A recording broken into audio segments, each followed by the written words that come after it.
independencia perfila las características del Paraguay. Gaspar Rodríguez de Francia, llamado el Supremo, fue un decidido admirador de Rousseau y de la Revolución Francesa. Establece una dictadura nacionalista frente a los esfuerzos de Buenos Aires para doblegarla. El ejército y el clero conservan privilegios importantes y se ejerce un control estatal sobre el tabaco y la yerba mate, que constituyen, por aquel entonces, las principales riquezas del país.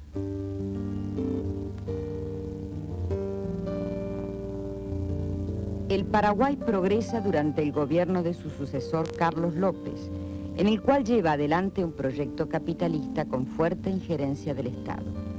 Se inaugura el primer ferrocarril de Sudamérica e incluso los talleres para fabricarlos, además de alentarse las manufacturas y el desarrollo de la navegación a vapor. Inglaterra se propone romper esta autonomía y lo consigue. En 1862 lo sucede su hijo, Francisco Solano López, quien cae, junto con su patria, en el holocausto que significara la guerra de la Triple Alianza contra Argentina, Brasil y Uruguay, propiciada por la Gran Bretaña. Juan Bautista Alberdi, desde El crimen de la guerra, Carlos Guido Hispano, José Hernández y Ricardo Gutiérrez, entre otros, levantan su voz de protesta contra este genocidio. De más de 500.000 de habitantes que tenía Paraguay en 1865 quedan, tras los 5 años que duró el horror, 221.000, de los cuales 106.000 eran mujeres, 86.000 niños y 29.000 hombres, en su gran mayoría ancianos.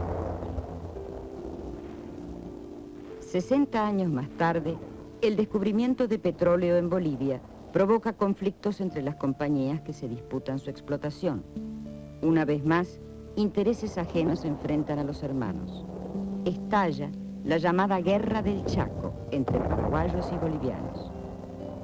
Allí se utilizan por primera vez armas como el lanzallamas, que las potencias europeas desean probar y serán usadas durante la Segunda Guerra Mundial. Cuando cesó el fuego, hubo un silencio total en la guerra. Entonces, uno de los paraguayitos sale de la trinchera, saca su cabeza para arriba, como ya no había tiroteo, se animó a sacar la cabeza afuera. Y vemos también que el enemigo, los bolivianos, también saca la cabecita, así en las trincheras, ¿sabes? Y luego se animaron más y fue sacando el cuerpo, y así ellos también iban apareciendo los hombres hasta tal punto de que subimos encima de la trinchera, nosotros y ellos también, y después de un momento de pausa, de un momento de angustioso sin saber qué hacer, nos faltó alguien que con la mano le hiciera vení, así, vení. Entonces también el enemigo dijo, sí, y ustedes también vengan. Y empezamos a caminar hacia la tierra de nadie, es decir, hacia los bolivianos y ellos hacia nosotros. Y distaba unos 500 metros más o menos de posición enemiga a posición paraguaya, y fuimos juntándonos, y cuando en el campo de nadie nos encontramos frente a frente con el enemigo, que luchamos 3 años y que nos matamos, donde hubo por parte boliviana 150.000 bajas y 30.000 paraguayos de baja, ahí en ese momento, después de esa lucha tremenda de los 3 años, se nos ocurrió y nos abrazamos con los enemigos. A partir de la Guerra del Chaco, se sucede la seguidilla de golpes militares que nos hermanan más aún que la proximidad geográfica.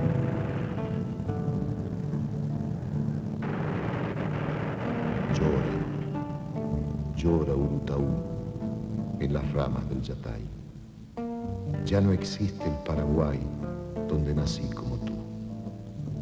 Llora, llora.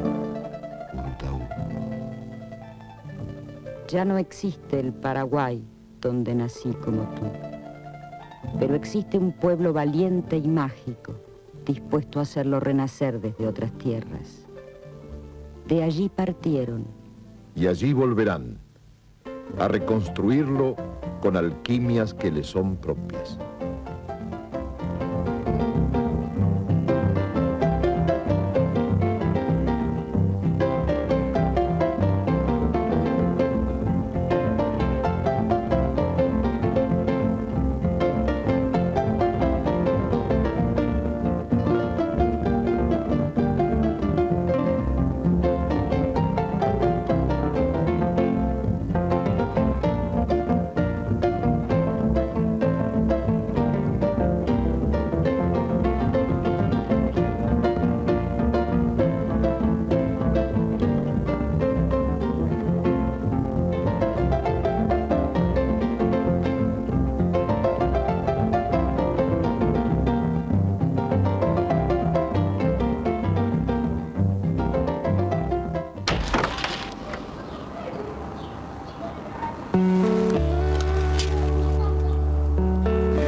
Porque las cosas están cada vez peor.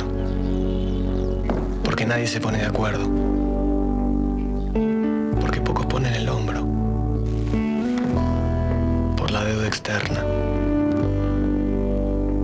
Por el riesgo país. ¿Qué carajo será el riesgo país?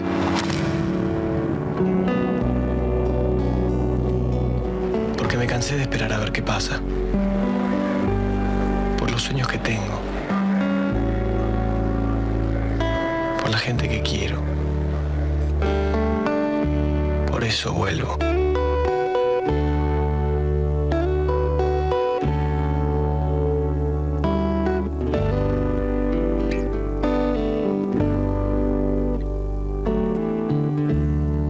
Si miras los largos caminos por donde mi triste Grupo Los Amigos. pero verás cuando Su nuevo trabajo como Esperando la Vida. Grupo Los Amigos. Compactos y cassettes. DBN. Estás en Canal 7. Cambiar valió la pena. Nos estamos viendo. La Unión del Centro Democrático tiene en claro sus objetivos. Austeridad en el gobierno, que se traduce en un presupuesto sin déficit. Privilegiar a la actividad privada, bajando la presión impositiva, porque es la verdadera generadora de riqueza y para combatir la desocupación.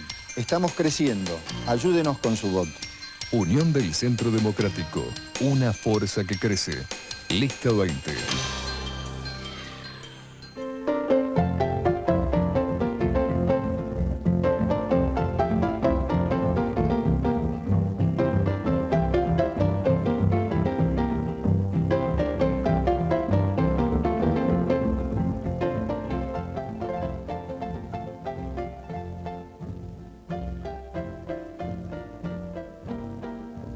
En el trabajo titulado El fenómeno migratorio en el Paraguay, publicado a través de la Conferencia Episcopal Paraguaya, se afirma que ya los cronistas de la época colonial refieren las notables migraciones de los guaraníes, incluyendo las mesiánicas, en busca de la tierra sin males.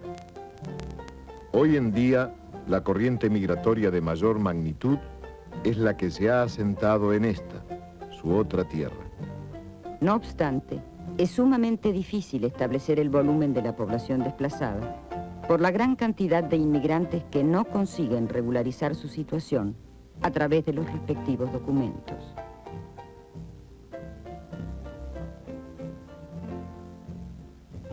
Una cifra digna de ser tenida en cuenta es la que proporciona el Comité Católico Mundial de las Migraciones, que consigna un total de 600.000 paraguayos en el año 1969.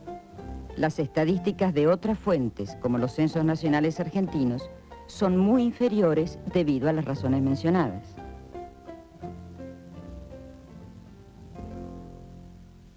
Los registros de la Dirección de Migraciones de la República Argentina permiten rastrear un promedio anual de aproximadamente 20.000 inmigrantes.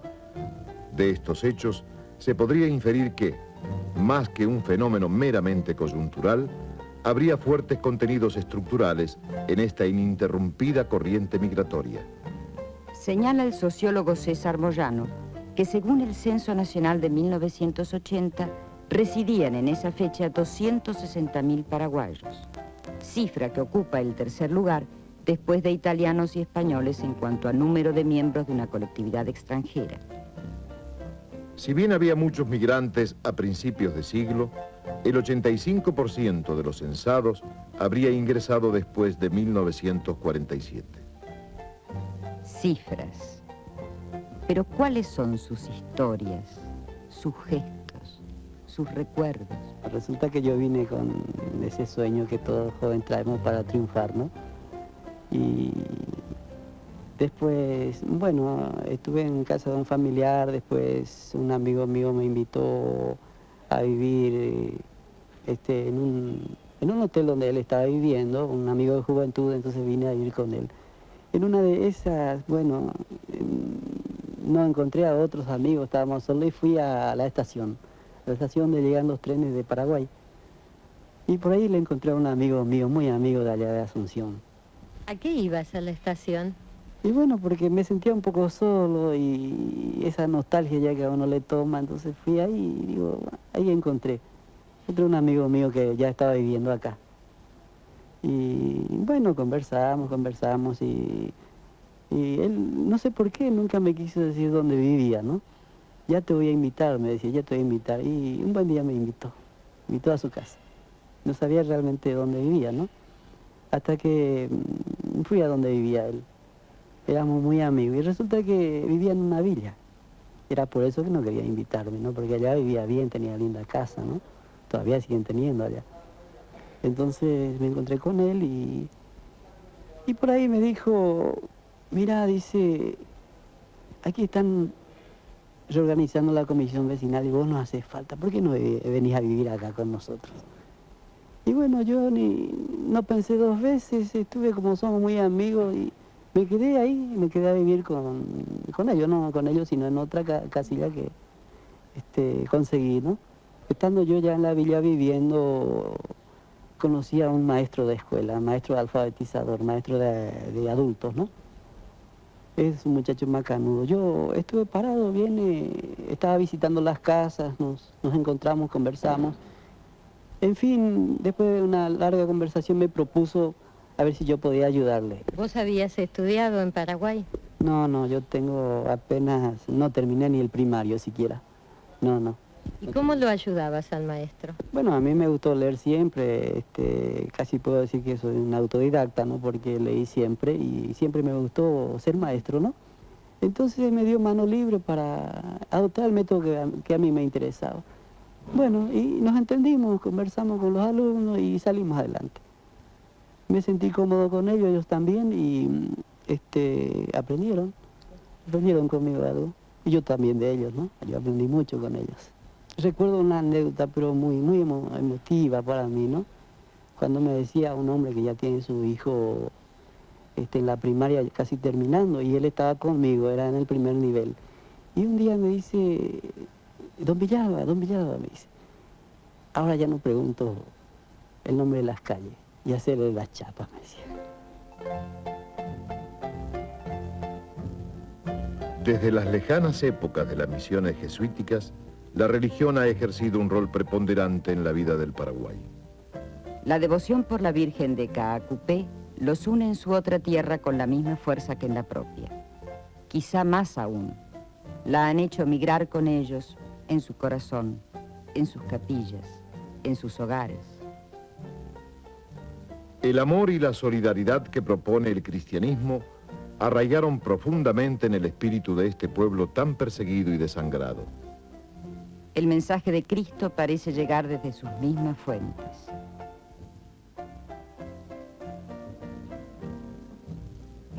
Este y no otro es el sentido de la actividad del equipo pastoral paraguayo en Argentina, más conocido por sus siglas, el EPA. Desde 1970, fecha en la que nace, realiza una labor sin descanso entre los migrantes paraguayos. Nosotros, lo del equipo de Pastoral Paraguayo, tratamos de acompañar a nuestro pueblo migrantes acá, fundamentalmente en Buenos Aires. Y como están dispersos en los distintos barrios, en la distinta diócesis del Gran Buenos Aires, entonces nosotros tratamos de agruparlos en esos barrios en donde residen, fundamentalmente, en los barrios populares. También hay grupos así en la capital, pero fundamentalmente en el Gran Buenos Aires. Y procuramos unirlo fundamentalmente a partir de nuestra fe, porque los paraguayos tenemos una profunda religiosidad. Manuel, ¿cuáles son las principales dificultades que ustedes observan en los paraguayos que van llegando al país? Y en estos últimos tiempos la situación es un poco grave, porque ha aumentado el flujo migratorio, especialmente los jóvenes campesinos y campesinas hacia Buenos Aires. Entonces hay muchos jóvenes ilegales que andan deambulando por el Gran Buenos Aires, y eso trae graves consecuencias, porque la ilegalidad, de alguna manera, niega a la persona, y un migrante ilegal no es considerado como una persona. Incluso algunos piensan que es más grave a veces esto que la situación de un refugiado, que de alguna manera tiene una protección así de organismos internacionales, tiene una categoría, si se quiere decir así. ¿Cuáles son las actividades a las que en general se dedican los paraguayos en la Argentina? Y fundamentalmente los varones trabajan en la construcción y las chicas como empleadas del hogar. Hay muchas chicas, miles de chicas que trabajan acá como empleada doméstica. ¿Tienen mucha dificultad para integrarse? ¿Usted nota algún tipo de discriminación para con el paraguayo aquí? No, de integración como tal así no. Tal vez lo que sentimos a veces es una marginación, como en este caso de los ilegales. ¿Ve usted alguna solución cercana a este problema? Y más bien un deseo, ¿no? Que expresar en el sentido que cada hombre tiene derecho de quedarse en su tierra y conseguir ahí el pan y promocionarse como persona humana. Y en ese sentido haría un llamado a que las autoridades, los responsables de la economía de nuestros países hagan el esfuerzo y se preocupen realmente para que los latinoamericanos puedan estar fundamentalmente en su tierra, que no se vea obligado a emigrar.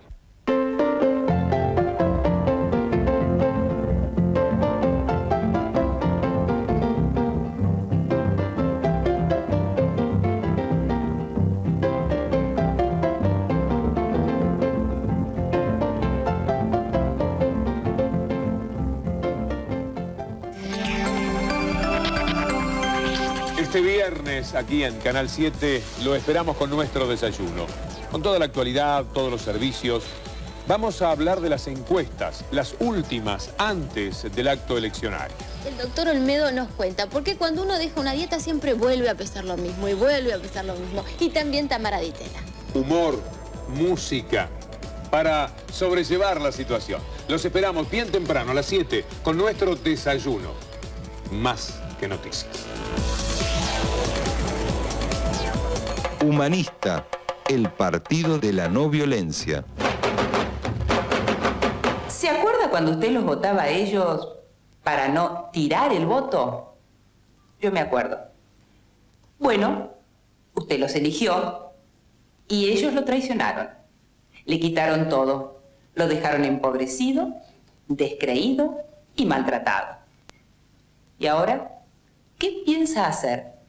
¿Va a volver a tirar el voto? ¿Por qué no se juega por algo diferente? Dese una oportunidad y el 14 de octubre, vote Humanistas. Haga sentir su voto. Vote Humanistas.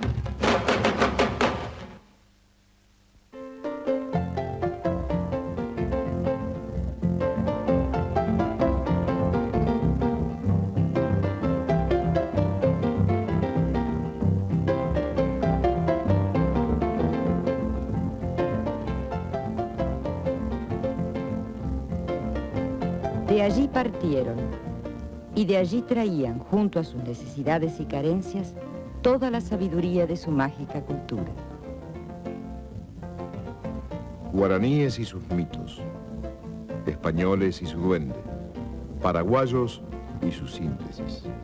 ¿En qué extraño jeroglífico se expresa la cultura de un pueblo? Según la leyenda, una señora que estaba mirando cómo trabaja la araña. Y sacó ella también una hebra de su cabello y empezó a tejer como la araña. Y se llama ñandutí por lo que la araña se llama en guaraní ñandú. Y el cabello blanco se llama monotí. Entonces ella la llama ñandutí. Cuenta la leyenda que dos bravos guerreros guaraníes se disputaban el amor de una bella muchacha llamada Samimbí, y que una noche uno de ellos miró el cielo implorando la ayuda de Tupá, el gran dios, para concretar sus sueños. Vio entonces en lo alto de un árbol un maravilloso encaje bañado por la luz de la luna, y se trepó para obtenerlo y llevárselo a su amada. Quiso el destino que su rival pasara en ese momento por el lugar. Enceguecido por los celos, lo mató de un flechazo. Pero cuando se apropió del tejido, solo quedó en sus manos una desgarrada tela de araña.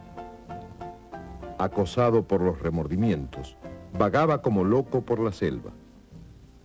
Entonces su madre le arrancó el secreto y se propuso tejerle un encaje igual. Estudió con atención los movimientos de la araña y luego, con sus agujas de tejer y usando sus propios cabellos blancos, logró reproducirlo. Era el ñanduatí, o canas de la araña. ¿Usted aprendió el ñandutí siendo mayor o desde chiquita? Desde chiquita aprendemos, nuestra mamá nos enseña. Y así de generación en generación van haciendo ñandutí nomás en nuestro pueblo. ¿Cuál es su pueblo? Itagua. ¿Es un pueblo chiquito? Cuénteme cómo es. Un pueblo chiquito, provincia de Asunción del Paraguay. ¿Y usted qué edad tenía cuando empezó a tomar la aguja y a hacer sus tejidos? 8 años. En 8 años ya hacía ñandutí. ¿Solamente las mujeres lo hacen? También hacen los hombres, pero escondidos. No quieren mostrar. ¿Por qué? Sí, qué sé yo, porque es del trabajo de la mujer. Por eso se esconde para hacer, pero hace más rápido que la mujer. Sí. ¿Son más habilidosos los hombres? Sí, más habilidosos son. ¿Para qué se usa el ñandutí? Y se usa para muchas cosas. Se pueden hacer manteles, carpetas, blusas, vestido de novia, muchas cosas. Me han dicho que hasta la bandera la hacen en ñandutí. Bandera argentina, se puede hacer un dibujo de gallo. Se hacen lo que quiere de ñandutí, se tejen ahora. Es un trabajo muy delicado que requiere mucha paciencia. ¿Usted es una mujer muy prolijita y con paciencia? Sí, señor. Así es. Aquí en la Argentina, ¿usted vende ñandutí, lo hace, lo vende, la gente lo compra o no es como en Paraguay? No es como en Paraguay. Acá si me piden le hago una carpeta, así, solamente así. Si no me piden no hago más también acá. Pero allá solamente ñandutí, lo que hacemos. Santo Tomé iba un día a orillas del Paraguay, aprendiendo guaraní para poder predicar. También lo hizo que algunos le pidieron con amor: quédate junto a nosotros, no nos dejes, por favor. Santo Tomé le responde: os tengo que abandonar porque Cristo me ha mandado otras tierras visitar. En recuerdo de mi estada una merced os he de dar, que es la yerba paraguaya que por mí bendita está. El origen mítico de la yerba, no obstante, se remonta mucho más atrás. De la mal llamada yerba, puesto que no es una hierba sino un árbol, dijo el célebre jesuita Florian Bauke: bajo fuerte calor y cansancio en el viaje, fortalece al ser humano. Con ella me mantenía despierto cuando a la noche tenía que trabajar o que orar. Lo cierto es que los guaraníes, antes de la llegada de los españoles, usaban caá para comunicarse con los espíritus de sus muertos y con fines terapéuticos y alimenticios. También emplearon sus hojas como elemento de adivinación. Sus semillas, curiosamente, pueden permanecer en tierra largo tiempo sin perder su poder de germinación. De allí partieron y llegaron a su otra tierra. Como las semillas de la yerba mate, no tienen apuro. Saben que van a germinar. Mientras tanto, ¿con qué calman sus carencias? ¿Cómo dulcifican las esperas? ¿Qué sosiega el desamparo del desarraigo? Mauricio Cardoso Ocampo contesta estas preguntas. A esta tierra saturada de música y canciones, pareciera que la providencia dotara de sonidos para aplacar tanto dolor y tanta desventura sufrida. El paraguayo es un pueblo muy musical, Oscar, ¿no es cierto? Sí, así es. Yo tengo la suerte por mi profesión de haber heredado toda esa condición muy especial que tiene el Paraguay. Efectivamente, es muy musical. Mucha gente conoce el Paraguay por sus canciones. Recuerda Recuerdos de Ipacaraí, Mis noches sin ti, Sé que te perdí, Galopera que la compuso mi padre, India, que compuso el maestro José Asunción Flores. Sí, es realmente muy musical y uno de sus ritmos, la guaraña, ha dado la vuelta al mundo, ¿no? Y la galopera de mi padre también, por suerte. ¿Cuáles son los instrumentos que más se usan en la música paraguaya? Bueno, los más conocidos, porque el arpa es el más conocido. El arpa, por supuesto, es una transculturación europea adaptada a las circunstancias y a la región, se construye en madera, pero los instrumentos más antiguos del Paraguay la música más antigua del Paraguay se hace con metales. Claro, las bandas pueblerinas eran las que tocaban los clarines, los pistones, como se decían antes de las trompetas, los trombones, bombardinos, tocaban las galopas, que son músicas anteriores a la guerra. Entonces, el arpa es un instrumento posterior. La primera música paraguaya se tocaba, por supuesto, en la guitarra y en las bandas pueblerinas que tocaban las famosas galopas. El pueblo paraguayo tiene una historia muy accidentada, muy tremenda, y sin embargo su música parece ser una música alegre. Paraguay tiene su música melancólica y su música alegre. Desde ya el temperamento paraguayo tendrá las dos facetas, entonces su música debe expresar, a pesar de las contingencias circunstanciales, expresará también su alegría, ¿no? ¿Tu familia también es una familia de músicos? ¿Todos son músicos allí? Sí, afortunadamente, bueno, dicen que la música es una de las vocaciones más hereditarias, ¿no? Y en este caso mi familia sí. Yo tuve la suerte de estar rodeado de hermanos, mi madre, mi padre ni hablar, ¿no? Que todos cultivaron la música, hicieron una especie de sacerdocio, una especie de religión de la música. Y bueno, a mí me vino realmente muy bien para esta profesión que yo elegí. Si tuvieras que destacar algunos músicos paraguayos, empezando por Mauricio Cardoso Ocampo, por supuesto, ¿y qué otros nombrarías? En primer lugar nombraría al maestro José Asunción Flores. Flores es uno de los pocos músicos que puede decir, yo creé un ritmo. Flores creó la guaraña, porque nadie puede decir yo inventé el tango, ni yo inventé la chacarera, pero Flores puede decir yo creé la guaraña. Porque antes de Flores no existía la guaraña, existían ritmos parecidos a la guaraña, pero Flores convocó una vez al pueblo de Asunción en el año 1926 y dijo, voy a hacerles escuchar una música paraguaya nueva, y fue la guaraña. Otro músico importante paraguayo, Agustín Barrios, gran guitarrista, Demetrio Ortiz, Félix Pérez Cardoso. Y ya que estamos hablando de colectividades, yo quiero hacer notar que la música más importante del Paraguay se compuso en la ciudad de Buenos Aires. Porque Recuerdos de Ipacaraí, Mis noches sin ti, Galopera, Sé que te perdí, eso nació acá en Buenos Aires.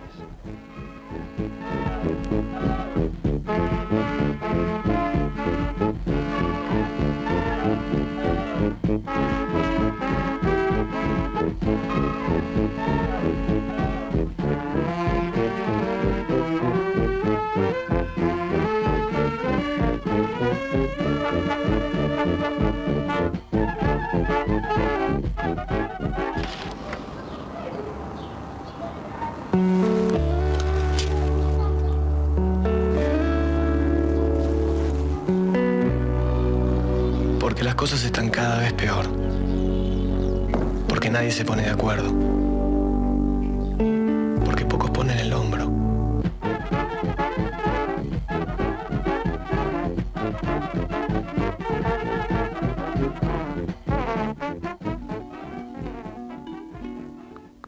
De allí, de donde partieron, traían el milagro de la doble lengua.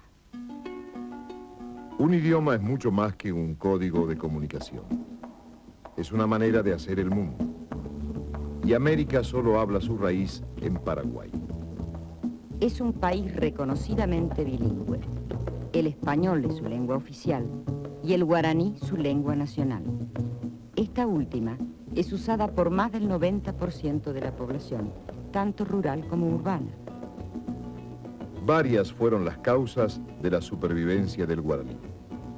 El Paraguay nunca tuvo un aflujo masivo de españoles y la ausencia de metales preciosos dio lugar a una economía de tipo rural que se apoyaba en la mujer nativa como la mano de obra más barata y numerosa. Todo parece indicar que el alto nivel de mestización, al decir de los estudiosos, obedece más a razones económicas que pasionales. Pero el elemento más importante en la historia del bilingüismo paraguayo lo constituyó la obra de las misiones de la Compañía de Jesús, que durante más de siglo y medio rigió la vasta colectividad guaraní. En 1624, el jesuita Antonio Ruiz de Montoya produjo el primer diccionario y la primera gramática guaraníes. De esta manera, la lengua que por mucho tiempo fue solamente oral pasó a convertirse en una lengua escrita. Paraguay, dos lenguas para una misma nacionalidad. Paraguay y Argentina, dos naciones para un mismo lenguaje, el teatro. Nelly, cuando estabas en Paraguay, ¿hacías personajes de paraguaya? No. No hacía personajes de paraguaya porque yo soy hija de argentinos, abuelos por supuesto, italianos y españoles, y yo tenía un tipo que lógicamente no era el tipo folclórico. Además, allá en Paraguay es realmente maravilloso porque es un país bilingüe, donde hay un teatro realmente importante que lo hizo don Julio Correa, un gran poeta paraguayo, a quien yo y gente de mi generación admira muchísimo, porque él fue el creador del teatro en guaraní, donde he visto actores realmente maravillosos, donde he visto problemas sociales que se tocaron con una enorme profundidad, sin la política, sin partidismo, pero sí problemas sociales. Y empezaste a hacer teatro siendo muy, muy jovencita. Sí, hace mucho tiempo. Bueno, y mi venida acá a Buenos Aires, yo comencé en Radio Excelsior con Gloria Ferrandis, que hacía una audición de Tardes para Vosotras, y después comencé en el teatro. Yo quería estudiar, seguí estudiando, y de pronto mi fama de paraguaya fue a raíz de una obra de Jacobo Lachner en el Teatro Argentino, donde habían una serie de tipos de personajes de tucumanos, cordobeses. Yo me acordé que lamentablemente en las villas miserias había mucha gente paraguaya. Y entonces le pregunté a la directora, que era Inda Ledesma, le dije, ¿puedo hacer una paraguaya? Me dice, bueno, si la sabes hacer, hacela. Pero no, le dije, no lo voy a hacer, voy a aprenderlo de una amiga mía que sabe mucho y que ella me va a enseñar. Porque está más cerca de lo paraguayo que el tucumano, que el cordobés. Y hice una paraguaya por primera vez. De ahí comenzó todo ese cariño y ese afecto que me tiene la gente realmente, porque me llama, algunas veces no se acuerdan de mi nombre, pero me dicen la paraguaya, y a mí me llena realmente me alegra el corazón, porque es como un reencuentro a mi tierra tan lejana. Llegaste a este país como actriz, eras actriz desde muy pequeña. ¿Qué decía tu familia de tu profesión? Mi madre decía que con una saltimbanqui no se iba a resignar jamás en su vida. ¿Después se resignó? Y yo no sé, habría que preguntarle a mi mamá. ¿Qué es lo que más te ata a esta tierra argentina, Nelly? Y he pasado mi adolescencia y mi vida. Es muy importante. Además, aparte de eso, me dio la oportunidad de aprender mucho más, de ser mejor, de tener... Este es un gran país. Los argentinos no se dan cuenta de eso. Uno tiene que venir de otro lugar para decirle, no se quejen tanto, este es el país más maravilloso del mundo. El preámbulo de la Constitución Nacional no creo que en este momento en ninguna parte se cumpla tanto como acá. Es evidente que lo que verdaderamente importa a nuestra literatura es la historia, las luchas del hombre, y no las grandes vitalizaciones de la naturaleza. La geografía humana, y no la geografía espiritual de los ingentes hechos naturales, como una especie de fatalidad de la que el hombre en la sociedad no puede escapar. Quien así habla es Augusto Roa Bastos, sin lugar a dudas la voz más alta de las letras paraguayas contemporáneas. Nació en Asunción en 1917. Participó como voluntario en la Guerra del Chaco, que aparece literariamente a través de los recuerdos de uno de los personajes de Hijo de Hombre, una de sus obras más características. Luego viajó como corresponsal a Francia e Inglaterra durante la Segunda Guerra Mundial. Tras el regreso a su patria, el estallido de la Guerra Civil en 1947 lo obligó a refugiarse en esta, su otra tierra. Ha escrito, entre otros títulos, El trueno entre las hojas, El baldío, Madera quemada, Los pies sobre el agua, Moriencia, Yo, el Supremo y Naranjal ardiente. Fue mozo de hotel, corrector de pruebas, traductor de letras de canciones, guionista cinematográfico, periodista, profesor de literatura. Hoy reside en Toulouse, Francia. Y su voz sigue siendo alta. Ahora me queda luchar por la libertad de expresión, porque el trabajo sea más afinado cada día, y por el retorno de toda la gente que ha sido arrojada a la diáspora, la más grande de toda la historia latinoamericana. Yo vine en esta gran diáspora de nuestro pueblo, en el 47, en noviembre del 47. En general, en ese momento, el grueso de los que vinieron fueron los derrotados en esta revolución que llamamos nosotros de 1947, una gran inmigración de tipo político. Aunque a eso después se sumaron los familiares que vinieron ya en búsqueda de trabajo. Me decías hace un momento lo que era el panorama cultural en los años de tu juventud en Paraguay. ¿Cómo era entonces? Claro, en entonces estaba siempre las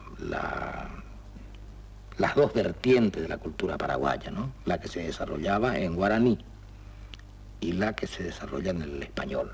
En el guaraní, lo más importante de entonces era el teatro, que es uno de los fenómenos realmente más curiosos en Latinoamérica, ¿no?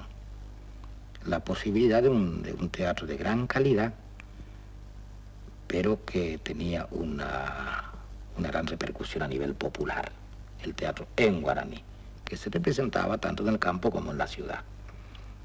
Un teatro que tenía su vertiente tanto dramática como la parte jocosa, que es la que más se festeja en nuestro país. ¿Es un pueblo con mucho sentido del humor el paraguayo? Sí, como todos los pueblos, pues, como todos los pueblos.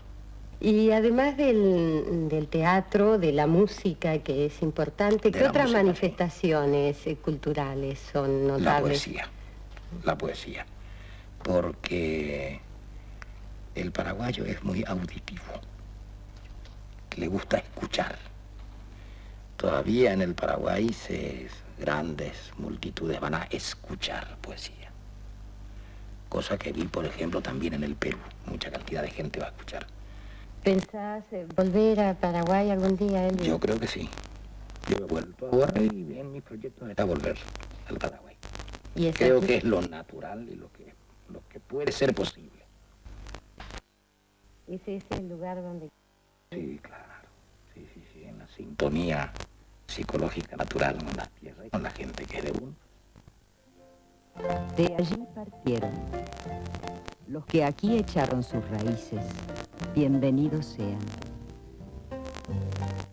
Y para los que dejaron el corazón allí, la tierra les ofrece todo lo que tiene, hasta que llegue la hora de volver a buscar.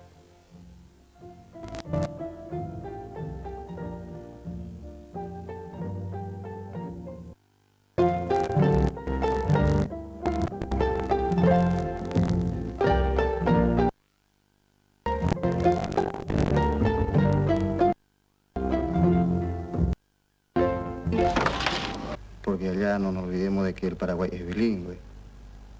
El idioma es el guaraní.